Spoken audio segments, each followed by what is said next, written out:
السلام علیکم۔ حضرت موسیٰ علیہ السلام لوگوں کو ہدایت دیتے کہ اللہ ہی سب سے بڑا ہے، اسی کی عبادت کرنا ہے، اسی سے دعا کرنی ہے۔ حضرت موسیٰ علیہ السلام حضرت ابراہیم علیہ السلام کے ونش سے تھے۔ حضرت موسیٰ علیہ السلام اسرائیلی پریوار میں پیدا ہوئے تھے۔ اسرائیلی لوگ جو کہ یہودی تھے، جن کے 12 قبیلے تھے، یا کہے یہودیوں کا سموہ، جنہیں بنی اسرائیل کہا جاتا تھا۔ بنی اسرائیل لوگ حضرت یعقوب، جنہیں حضرت اسرائیل بھی کہا جاتا ہے، جن کا انگریزی نام جیکب تھا، ان سے تعلق رکھتے تھے۔ اس وقت بنی اسرائیل لوگ زمین پر سب سے اچھے لوگ تھے، لیکن مصر کے لوگ ان سے نفرت کرنے لگے تھے۔ اس وقت مصر کے طاقتور راجا فرعون نے سارے بنی اسرائیل لوگوں کو اپنا غلام بنا دیا تھا۔ ان سے بہت کام کروایا جاتا تھا، ان پر ظلم کیا جاتا، ان کی عورتوں سے ہر وہ کام کروایا جاتا تھا جو فرعون چاہتا تھا۔ فرعون ایک بہت بڑا گھمنڈی راجا تھا، وہ اپنے آپ کو خدا مانتا تھا اور اسرائیلی لوگ پر بہت ظلم کرتا تھا۔ جب حضرت موسیٰ علیہ السلام پیدا ہوئے، اس وقت بھی فرعون مصر کا راجا تھا۔ حضرت موسیٰ علیہ السلام کے دنیا میں آنے سے پہلے فرعون کو کسی نے خبر دی تھی کہ بنی اسرائیل لوگوں میں سے ایک لڑکا جلد ہی پیدا ہوگا، اس کے پیدا ہوتے ہی فرعون کا سارا سامراجیہ ختم ہو جائے گا۔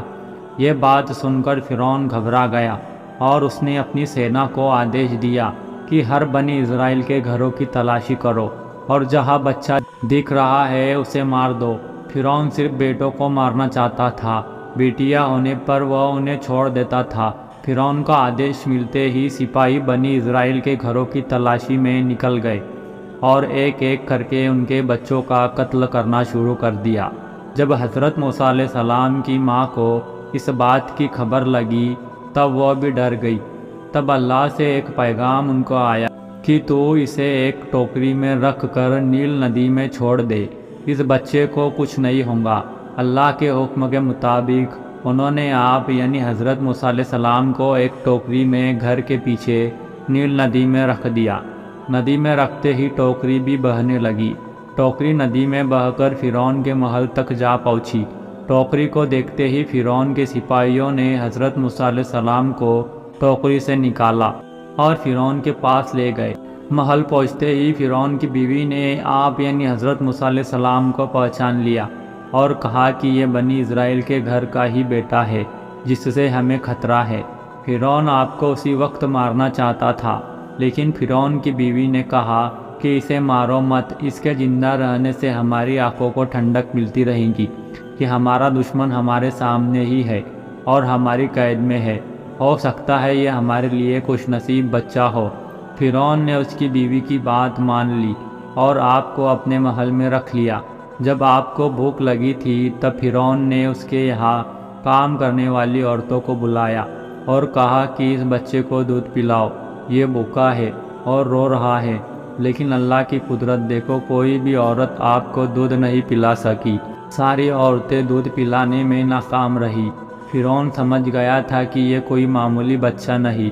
پھر دودھ پلانے کے لیے آپ کی ماں کو تلاشا گیا اور تلاش کر کے آپ کو دودھ پلایا گیا۔ ایک حدیث کے مطابق آپ یعنی حضرت موسیٰ علیہ السلام فرعون کے محل میں ہی بڑے ہوئے، یہاں تک ہی 18 سال کے جوان بھی اسی محل میں ہوئے۔ آپ نے حضرت شعیب کی بیٹی سپورہ سے شادی بھی کی۔ حضرت موسیٰ علیہ السلام نے بڑے ہو کر لوگوں کو سمجھایا کہ فرعون کی پوجا کرنا بند کرو اور ایک اللہ کی عبادت میں یقین کرو۔ ایک حد تک لوگ ان کی بات مان بھی گئے تھے۔ اسی دوران مصر میں بھینکر اکال پڑا تھا، لوگ کئی بیماریوں سے مبتلا ہو گئے تھے۔ سارے لوگ حضرت موسیٰ علیہ السلام کے پاس پہنچے اور کہا کہ ہم آپ کے کہنے پر چلیں گے، اور وعدہ کیا کہ وہ ایک اللہ کی ہی عبادت کریں گے۔ جب لوگ بیماری سے ٹھیک ہونا شروع ہوئے اور حالات پہلے جیسے ہونے لگے تب لوگ فرعون کے ڈر سے واپس اس کی پوجا میں لگ گئے۔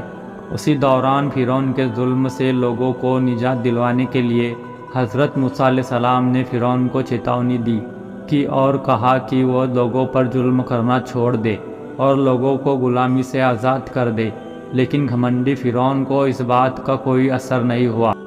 حضرت موسیٰ علیہ السلام نے بنی اسرائیل لوگوں کو اکٹھا کیا اور فلسطین کے لیے روانہ ہو گئے، کیونکہ وہ سبھی اسرائیلی لوگوں کو فرعون کے ظلم سے نجات دلوانا چاہتے تھے۔ جب فرعون کو آپ کے فلسطین جانے کا پتہ چلا، تب وہ ایک وشال سینا کے ساتھ آپ کا پیچھا کرنے لگا۔ جب موسیٰ علیہ السلام بنی اسرائیل کے لوگوں کے ساتھ لال ساگر تک پہنچے، تب ان کے پیچھے فرعون کی بڑی سینا تھی جو سب کو مارنے کو تیار تھی، اور آپ کے آگے گہرا سمندر تھا۔ بنی اسرائیل کے لوگوں نے مان لیا تھا کہ اب فرعون انہیں مار دے گا۔